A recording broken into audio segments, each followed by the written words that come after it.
Pengaruh perubahan ruang dan interaksi antar ruang akibat faktor alam.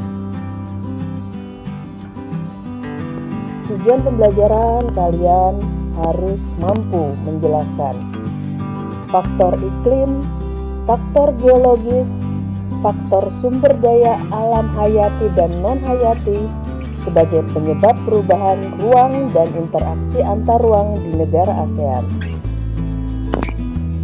Banyak faktor yang menimbulkan berbagai macam bentuk interaksi antar negara tersebut, antara lain faktor iklim, geologi, dan ketersediaan sumber daya alam.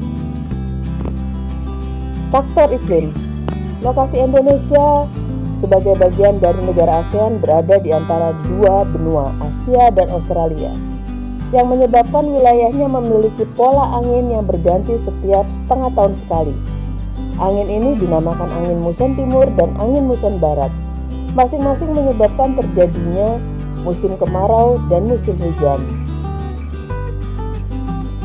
Perhatikan gambar arah angin muson. Ketika bulan Januari, angin bertiup dari arah benua Asia menuju ke Indonesia. Ketika bulan Juli, angin bertiup sebaliknya. Iklim krisis. Negara ASEAN terkadang mengalami perubahan iklim yang tidak terprediksi sebagai akibat adanya perubahan pola penggunaan lahan dan perilaku yang menimbulkan pemanasan global. Perubahan iklim ini memicu terjadinya bencana alam klimatik atau bencana alam yang disebabkan oleh kerusakan faktor-faktor iklim.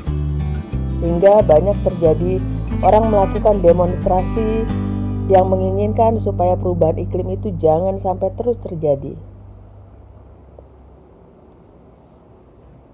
Ketika suatu negara ASEAN mengalami bencana, negara ASEAN yang lain itu akan melakukan kerjasama bersama-sama menanggulangi bencana tersebut.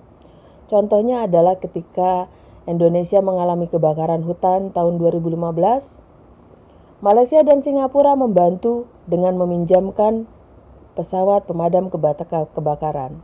Begitupun ketika Filipina mengalami bencana badai Haiyan tahun 2014, Indonesia dengan negara ASEAN lainnya juga membantu Filipina menanggulanginya. Faktor geologis. Berdasarkan faktor yang berkaitan dengan geologis seperti kondisi tanah dan batuan penyusun di bumi, negara ASEAN berada di daerah tumbukan antar lempeng. Pergerakan lempeng yang bertumbukan menyebabkan terjadinya bencana geologis seperti gempa bumi. Ketika gempa terjadi di laut atau mempengaruhi pergerakan gelombang laut, gempa bumi dapat menimbulkan bencana baru, yaitu tsunami. Setidaknya ada 4 negara ASEAN, Indonesia, Malaysia, Thailand, dan Myanmar, pernah mengalami gempa dan tsunami. Paling menggemparkan korban tsunami adalah ketika terjadi di Aceh tahun 2006. Ketika terjadi tsunami di Aceh itu, semua negara ASEAN juga melalui Pusat Koordinasi Bantuan Kemanusiaan memberikan bantuan berupa kebutuhan pokok, fasilitas kesehatan, ataupun donasi untuk perbaikan lingkungan dalam masa pemulihan. Berikut adalah gambar bencana tsunami dan Aceh di Asia Timur. Faktor kesediaan sumber daya alam. Hampir semua negara ASEAN punya sumber daya alam tambang, kecuali Singapura. Namun meski demikian, Singapura merupakan satu-satunya negara di ASEAN yang merupakan negara maju yang membasiskan perekonomiannya pada sektor industri. Berikut ini adalah contoh negara penghasil tambang yang ada di negara ASEAN. Sisanya kalian silakan mencari masing-masing dari berbagai sumber. Selain tambang, sumber daya alam hayati dan sumber daya alam non-hayati juga dimiliki negara ASEAN. Seperti 1 hutan, 2 laut. Hutan Indonesia merupakan hutan terluas di negara lain, namun justru paling memiliki laju kerusakan hutan yang paling tinggi. Sektor laut menyumbangkan bermacam-macam masukan melalui perikanan, mutiara, rumput laut, sampai barang tambang.